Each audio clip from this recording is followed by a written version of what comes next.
Olá, amigas e amigos que curtem, compartilham, gostam do nosso Cena Legislativa. Estamos aqui gravando, discutindo o cenário pré-eleitoral. E, claro, nosso convidado entende desse cenário, acompanha passo a passo desses movimentos. Meu amigo jornalista Henrique Araújo, a quem eu agradeço de estar aqui, já participou outras vezes aqui do Cena Legislativa. E eu trouxe ele aqui hoje para falar sobre o cenário nacional, né? Primeiro, agradeço, Henrique, aí, a sua participação. Obrigado, tá aqui Cleito, com a gente. pelo convite. É um prazer estar aqui de novo. E aí, Henrique, a gente sempre parte do retrato do momento, que são as últimas pesquisas, né? Sim. A gente analisa a partir disso. E aí, dois pontos, e aí eu vou usar a pesquisa Datafolha, que na minha avaliação apresenta várias informações em detalhe que dá para a gente ter alguns dados importantes. E aí, com relação ao cenário nacional, tem alguns pontos que eu acho que vale a pena a gente compreender. O primeiro deles é um cenário de crescimento e consistência do Flávio Bolsonaro, inclusive em estados que ele vinha estagnado desde que ele lançou a sua pré-candidatura. Então, você tem ali um nome que se cacifa para ser realmente da disputa com Lula. E, no outro cenário, o presidente Lula perdendo espaços num tipo de eleitorado que sempre foi muito próximo a ele, que é aquele eleitor que ganha até 2 salários mínimos, que fez com que, nas últimas semanas, a gente teve até uma discussão interessante sobre o impacto econômico real, como é que as pessoas estão sentindo essas mudanças, esses números. O governo federal tem números bons, né, em termos de crescimento, inflação, mas isso parece que não chegou, não está sendo sentido pela população. E aí nós temos esse quadro hoje, confirmação da pré-candidatura do Caiado, né? Você tem ali o Zema. Como é que você vê essa corrida presidencial, pegando principalmente a situação do presidente Lula, né? E o contexto hoje, a situação do senador Flávio Bolsonaro? Bom, Cleiton, hoje, e aí eu digo hoje, abril de 2026, Sim. né? Há poucos meses das eleições, 5 meses, pouco mais de 5 meses. O quadro é indefinido, a situação em muitas pesquisas é de empate técnico, partindo aqui desses levantamentos, entre o Lula e o Flávio Bolsonaro.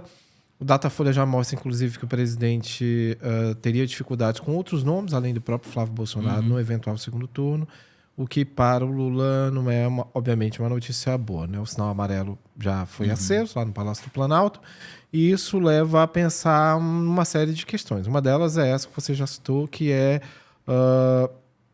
a sensação que o brasileiro médio tem em relação a medidas do governo federal. Por exemplo, se o custo médio de vida não diminuiu, se nos supermercados os produtos continuam muito caros, se, enfim, o salário não consegue assegurar a subsistência mínima de famílias brasileiras, não faz sentido, por exemplo, esperar que a isenção no imposto de renda para quem ganha até R$5.000 tenha um efeito político significativo, né? Ou que a reforma tributária também seja compreendida por uma faixa do eleitorado como algo benéfico. Então, para muita gente, essas são medidas que são importantes, mas que não têm uma tradução imediata no seu dia a dia, né? Elas não são palpáveis. Então, a população responde de que maneira? Assim, ela vê que tem dificuldades e manifesta a sua intenção de voto nesse momento, né? Obviamente que a gente tem muita disputa pela frente, né? O próprio governo ainda não conseguiu comunicar muito bem os ganhos que ele teve. Você falou que o governo tem que mostrar de fato, né? O Haddad fez uma boa gestão. Eu citei aqui pelo menos 2 que são muito importantes, que é a isenção de imposto de renda, uma medida importantíssima, reforma tributária também importantíssima, enfim. E há uma série de outras, mas por uma razão ou outra, o governo não consegue explicar para as pessoas por que isso é importante. Entendeu? A oposição nesse sentido, e aí a gente tem que lembrar sempre do caso do Nicolas Ferreira, que é um ótimo comunicador, Isso. e aquele episódio envolvendo o Pix, né? Então, a oposição tem sido muito mais feliz ao se conectar com o eleitorado. Então, eu acho que o governo, mesmo com a entrada do Sidônio, que foi para lá para resolver esse problema, ainda não conseguiu encaixar muito bem esse discurso, né? E isso é ruim, porque essa margem que o Lula tinha em relação a algumas figuras da oposição foi sendo queimada até praticamente não restar mais nada agora. E aí eu lembro quando havia essa expectativa de que o Flávio Bolsonaro fosse, de fato, escolhido pela família para concorrer à presidência da República. Dentro do governo, isso era saudado como algo muito bom, né? Olha, porque ele tem teto de vidro, porque dos nomes do bolsonarismo é aquele que parece menos capaz de enfrentar o presidente Lula nas urnas, e o que a gente vê pouco tempo depois de o Flávio ter sido, digamos assim, chancelado pelo pai, o ex-presidente Jair Bolsonaro, é esse, né? De empate técnico em muitos cenários. Então, acho que o governo, de fato, deve ter subestimado a força política do bolsonarismo. A gente que acompanha a política no dia a dia até se surpreende que, depois de tudo que houve, e aí eu falo dos 4 anos de governo Bolsonaro, da pandemia, de problema com vacina, mas também com uma tentativa de golpe de Estado, com a investigação que houve lá no Supremo Tribunal Federal, com a prisão do Bolsonaro, com a escapada do Eduardo Bolsonaro, que até então era aquele nome cotado para levar adiante o legado do pai. Apesar de tudo isso, o bolsonarismo é uma força política absolutamente viva dentro da sociedade e que tem mobilizado um eleitorado imenso, mais ainda aqui no Nordeste. Me parece que agora, aqui no Ceará e em outros estados do Nordeste, o cenário para uma candidatura do Flávio Bolsonaro, obviamente aqui sem pensar no vice que ele deve escolher, parece muito mais favorável do que aquele que enfrentou o Bolsonaro em 2022, né? Porque a direita começou a entrar mais. Parece que esse discurso tem mais aderência hoje do que 4 anos atrás. E me parece que alguns nomes da direita conseguiram avançar mais aqui nesse território, que tradicionalmente é um reduto do petismo, pelo menos das esquerdas, de modo geral. Se a gente pensa aqui no estado do Ceará, mas também no Piauí, Rio Grande do Norte, Bahia, são todos estados nos quais o PT obteve uma votação muito expressiva em 2022. Sim. Então, se o Lula não consegue manter aquele nível de performance, de patamar de votos em 26, aquela diferença mínima do presidente em relação ao Jair Bolsonaro nas eleições de 22 não pode estar garantida, né? Porque o que assegurou, de fato, aquele 1,5 percentual foi o patamar de 70% dos votos aqui no estado do Ceará, no Piauí, no Rio Grande do Norte, no Maranhão e em outros estados, né? Então, aqui eles tiveram uma diferença imensa. Lá na Bahia também foi muito grande. É tanto que aquela operação da Polícia Rodoviária Federal, não é? Que depois passou a ser investigada pelo Supremo Tribunal Federal, era exatamente para impedir o eleitorado lá do sul da Bahia de chegar até as suas áreas de votação. Então, Cleito, o Lula é um animal político, a gente sabe disso, a gente sabe que toda vida que subestimaram a capacidade política do Lula, os seus críticos deram com os burros na água, porque ele tem muita habilidade. Obviamente que a gente está falando de um Lula talvez de 10 anos atrás, né? O Lula, como qualquer pessoa, envelhece, sem etarismo, né? Obviamente, mas a gente tem que entender que o cenário político mudou também, que o presidente muda, não é?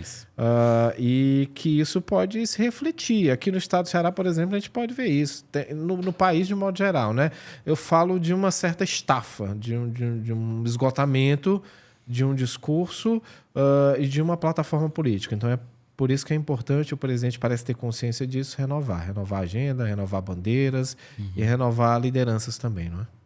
Henrique, com relação a bandeiras e temas de campanha, uma das questões que foi bastante explorada pelo Lula e pela frente que o apoiou em 2022 foi a questão da defesa da democracia, né? Assim, de você ter uma defesa da democracia, né? Você ter esse... E de lá para cá aconteceram, por exemplo, depois da posse você teve o 8 de janeiro, né? Como você bem citou, aquela... Você acha que o governo, o grupo Palácio, né, e o grupo lulista vai acionar? Eu estou dizendo isso porque em algumas postagens do Lula a gente vê, vez ou outra, acionar esse discurso novamente de defesa da democracia. Primeiro ponto, você acha que essa bandeira retorna em 2026? Esse é o primeiro ponto. Segundo, ao retornar, ela tem a mesma eficácia? Né? Você acha que ela reverbera da mesma forma nesse contexto, como você bem lembrou? O cenário é outro, os atores, né? A conjuntura é outra. Ao se utilizar essa bandeira, teríamos esse movimento que o Lula criou em 2022, né? Assim, juntando nomes, né? Eu lembro que na campanha de 2022 você tinha, inclusive, figuras de partidos que não estavam com o Lula anunciando o apoio, né?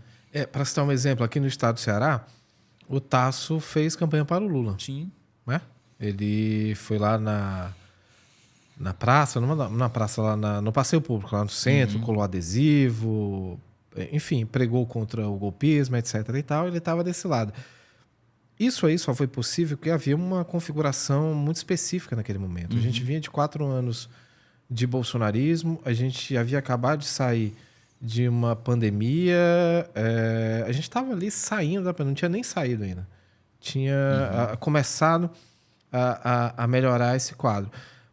Mas esses efeitos da pandemia ainda eram muito presentes, né? Então, tudo aquilo que o Bolsonaro havia dito ao longo desses 4 anos era fresco. Então, Lula, que tinha sido reabilitado do ponto de vista jurídico, pôde disputar a eleição num cenário de suprapartidarismo, digamos assim. Era aquele nome que tinha condições de derrotar uma força que para muita gente representava uma série de valores negativos. Era uma força do atraso, uma força de retrocesso. Era uma força cuja presença dificultou ainda mais o combate a uma pandemia, a um problema de ordem de saúde, no qual morreram milhares e milhares de pessoas aqui no Brasil. Então, isso aí é parte desse pano de fundo, que não é o mesmo de 2026, obviamente. Entendeu? O cenário é absolutamente outro. Quando eu falava que o cenário é outro, eu me referia exatamente a isso. Naquele momento fazia sentido, por exemplo, o discurso de preservação do regime democrático. Não que não faça agora, não que não haja ameaça. Eu acho que a democracia é um regime que está sempre por se construir, por se estabelecer. Sim. E que há sempre agentes interessados em corroer os valores democráticos e o regime democrático. A gente não pode jamais baixar a guarda. Isso. Agora, do ponto de vista eleitoral, me pergunto se esse discurso, que foi o discurso das eleições de 22, vai ter a mesma eficácia agora em 26. Eu tenho a intuição de que não, que desse ponto de vista da disputa política, repetir que, por exemplo, o bolsonarismo é uma ameaça à democracia não vai ter o mesmo impacto, porque, afinal de contas, o Flávio Bolsonaro, que é o herdeiro legítimo do bolsonarismo, representante do pai nessa disputa, está aí sendo chancelado, digamos assim, por uma fração expressiva do eleitorado brasileiro, entendeu? Isso. Que sabe o que houve naquele ano de 2023, que sabe o que houve ao longo dos 4 anos do ex-presidente, então mandatário Jair Bolsonaro. Então, isso obviamente não vai impedir que o governo, que os seus aliados e que governadores de estado, prefeitos, tentem mobilizar esse discurso. Agora, ele certamente não vai produzir tanto desgaste para a oposição no âmbito federal e no âmbito estadual quanto aquele que a gente viu 4 anos atrás, porque era muito diferente, né? Como eu já falei, por uma série de razões. E uma delas era que o próprio Jair Bolsonaro era candidato, né? Para muita gente, o Flávio, apesar de ser Bolsonaro, ou seja, Bolsonaro não só porque ele adotou os valores e essa agenda, mas porque, de fato, é um herdeiro político da família. Tem características que atenuam, inclusive, aquilo que no Bolsonaro, pai, é extremamente refratário, entendeu? Então, é por isso que muita gente diz que ele é uma espécie de bolsonarista light. Eu acho que de light não tem nada, até porque outro dia ele estava lá nos Estados Unidos numa convenção conservadora, pedindo que Donald Trump, por exemplo, acompanhasse com atenção as eleições no Brasil, que se o Lula vencesse mais uma vez era porque o processo eleitoral estaria contaminado. Ou seja, Flávio Bolsonaro está reeditando o mesmo discurso de ataque às urnas e às eleições e à lisura do processo aqui no Brasil. Esse foi o discurso do Bolsonaro em 22, entendeu?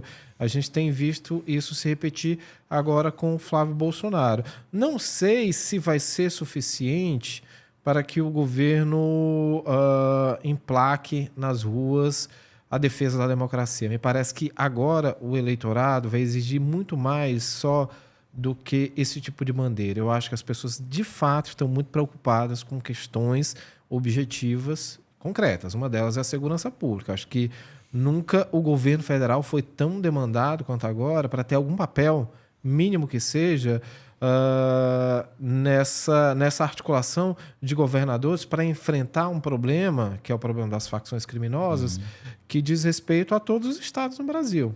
Entendeu? Isso. Então, eu acho que esse é um tema em relação ao qual o governo vai ser cobrado. E quando de governo é o presidente Lula mesmo. Olha, o que foi que o governo cobrado com ações fazer? Concretas. Exatamente. Não é com intenções, olha, mas a gente queria, tinha esse projeto, etc. Tudo bem, mas assim, do ponto de vista objetivo, concreto, o que foi que o governo fez esses 4 anos? Porque a criminalidade avançou, tem esse problema que é concreto, real. Aqui no Nordeste, há alguns governos com dificuldades imensas nessa área, não só o Ceará, a Bahia, que já é governado pelo PT, há muito tempo enfrenta índices terríveis na área de segurança pública, entendeu? Então, tudo isso vai ser carreado para a disputa eleitoral. Mas, para além da segurança, existem outros. Existe a economia, existe, enfim... E aí, quando eu falo economia, não são macrodados. É o preço da laranja, da banana, da carne, do leite lá no supermercado. E do combustível também, não é? E aí o governo, obviamente, tem feito, não por acaso, uma série de movimentos para tentar conter a alta dos combustíveis, subsidiando, etc. e tal. Mas se às vésperas da eleição a gasolina chega a R$8, R$9, isso corrói qualquer nível de popularidade, né? Isso. Henrique, pegando aí, saindo da disputa para o executivo e indo para o legislativo para a gente finalizar, né? A gente percebe que tanto a base do governo Lula como a oposição estão dedicando muita atenção à construção da disputa proporcional, tanto para a Câmara dos Deputados quanto para o Senado. Para o Senado, ainda com mais atenção. A gente vê os líderes partidários, inclusive, visitando os estados, interferindo na escolha dos nomes. Como é que você vê o próximo Congresso Nacional, né? O Congresso Nacional que estará atuando a partir de 2027, né? Seja com o presidente Lula ou não, né? Eu estou colocando isso porque o próprio presidente Lula já falou em várias das suas entrevistas, inclusive, ele bate de frente com o Congresso Nacional, ele faz críticas que muitas das medidas não são aprovadas, né? O Congresso é de oposição, digamos assim. Então, como é que você vê, a partir desse desenho nacional que a gente está vendo na composição de hoje, nós teremos uma composição mais conservadora, mais à direita, há uma recuperação dessas forças de centro-esquerda. Como é que você vê essa disputa proporcional, que também é muito importante? A gente fala muito de executivo, né? Fala muito de executivo. Sim, sem dúvida. E acaba deixando o parlamento de lado. Em relação a isso, acho que tem 2 aspectos. Um é o Senado, outro a Câmara dos Deputados. No Senado, não há dúvida de que o conservadorismo, e aí o bolsonarismo, mas também outras legendas e outras forças políticas escolheram essa casa como prioritária para os seus planos políticos do ano que vem, por uma série de razões, né? Porque, por exemplo, há uma tensão muito grande com o Supremo Tribunal Federal, com alguns ministros, com o próprio Dias Toffoli, com o próprio Alexandre de Moraes, que não por acaso aparecem nesse relatório do Alessandro Vieira, que é senador da República, que pediu o indiciamento desses 2 ministros por envolvimento com o escândalo do Banco Márcia. Então, há uma tensão já muito própria e particular do STF com o Senado Federal, e isso motiva esse discurso do bolsonarismo de priorizar o Senado. É tanto que o próprio presidente Lula já tem dito aí a muita gente, olha, a gente tem que eleger uma bancada expressiva no Senado Federal. Do contrário, a gente pode ter dificuldades. Lembrando que é o Senado que processa qualquer tipo de pedido de impeachment lá no Congresso, entendeu? Então, essa posição é muito estratégica. Do ponto de vista da Câmara dos Deputados, Cleiton, eu acredito que o desenho congressual que a gente vai ter a partir de 2027 se deve muito a uma espécie de acúmulo primitivo do capital que houve com as emendas.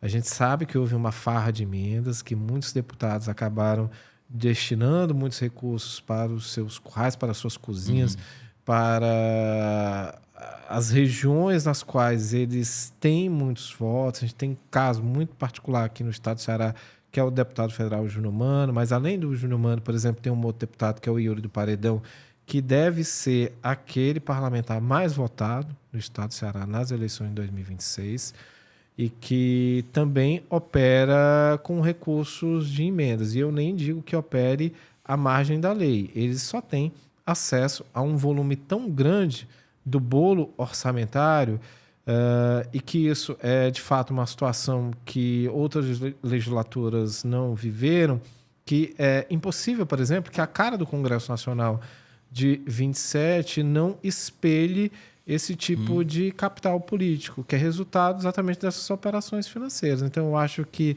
as bancadas mais robustas vão ser aquelas bancadas que se beneficiaram mais diretamente do chamado emendão, daquelas emendas RP9, que depois caíram na mira lá do Supremo Tribunal Federal. E aí a gente tem o PP, a gente tem a União Brasil, a gente tem o MDB, inclusive, sim, mas também outras legendas do chamado Centrão, que operaram ali sob as bênçãos do Arthur Lira, quando era presidente da República, presidente da Câmara dos Deputados, mas também com o sucessor do Lira, que é o Hugo Mota. Então, é natural, talvez até, que haja essa consequência de mais deputados federais eleitos a partir desse acúmulo de recursos, sim, que houve, não é? De construção de apoios políticos, de prefeitos, etc. E tal. A gente sabe que isso é muito importante. Quem elege deputado federal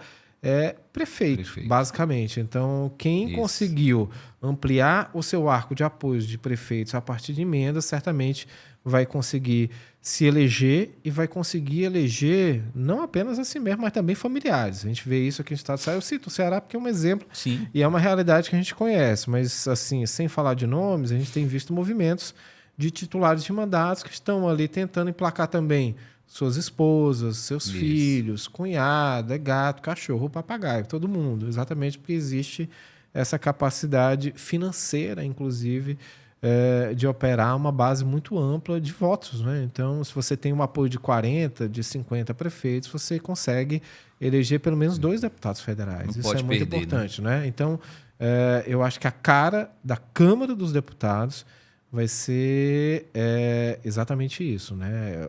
É o reflexo direto desse capital que foi acumulado por quem operou com as emendas ao longo desses 4 últimos anos. Tudo bem, a conferir, né? Vamos ver.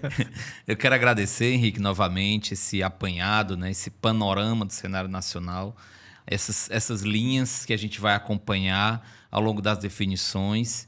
Aproveitar para convidar você outras vezes aqui, claro, para a gente. Estou à disposição. Não tem como falar de política em 2026 sem tratar das eleições. Sim. Todas as esferas se voltam para isso, cenário legislativo, as instituições, os partidos. Então, a gente vai falar sobre as eleições, porque é o grande espaço de definição da vida política, nacional e no Estado. Então, agradeço você de novo estar aqui, trazendo esses dados atuais, esse cenário aqui para a gente. Mais uma vez, eu que agradeço, estou à disposição sempre. É isso. Obrigado, gente. Esse é o nosso Cena Legislativo. Vejo vocês no nosso próximo programa.